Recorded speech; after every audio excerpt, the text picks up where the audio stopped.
What's up, my gangsters?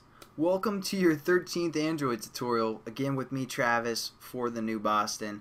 What we're going to do in this tutorial is basically work with the Android manifest to get the splash activity to launch first. Now, if we run an activity or application right now, it's just going to show this activity that we created a few tutorials ago. And it's not even going to recognize our splash activity. And our splash activity is going to get super depressed if he never gets recognized. So we're going to hook him up in the Android manifest. So I want you guys to open that up. And if it looks like this, I want you to go over to this right tab where we go into the actual XML code. And as you can see, here's our application bracket. And within our application bracket, we have the activity bracket. And this basically defines our activity and gives it some action names within an intent filter. You guys probably don't even care, or you don't even really need to know what an intent filter is for the moment, but basically it adds some reference points and some stuff to it for the most part. So what we're going to do is we're going to copy that activity and paste it below, and we're going to change some things around because we want the splash activity or a splash class to start first. So what we're going to do is we're going to change the Android name from starting point to our class name called Splash. And this is case sensitive, so make sure you spell it exactly how you spelled your class name. And now this is going to be what launches first because we have this launcher intent for the most part, or within the intent filter under our category name. So that's what's going to look for when our application starts. It's going to look for this launcher item and then see where that is, what activity that's located in. And it's going to be like, oh, the splash activity, let's start that up. Yeah, that sounds like a great idea.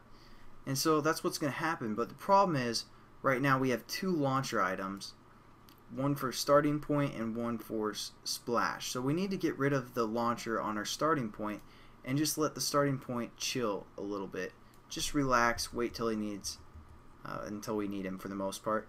So we're going to say default, from launcher to default, and you guys need to spell that correctly, all uppercase, and that's basically just going to recognize that our activity is there, but it's not going to do anything until we tell it to do anything. So that's what that is.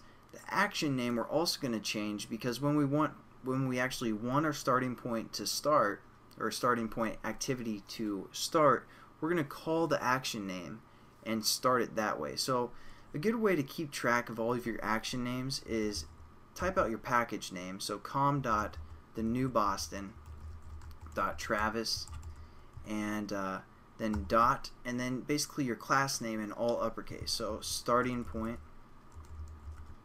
starting to lose my voice, I'm sorry, but that's how we're going to define our action name. And again, we can refer to this action name to start up our starting point class or activity when we want to.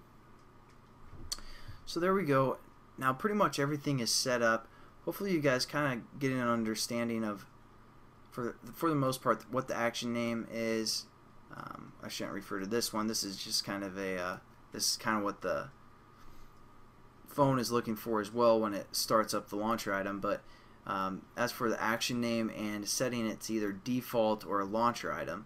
So there you go. That's basically the end of this tutorial. Let's check it out and make sure it works. So we're going to run it on the emulator real quick, and hopefully we'll get our splash screen to come up instead of a starting point. It looks like we did. So mission accomplished, and I'll see you guys in the next tutorial. Have a good one.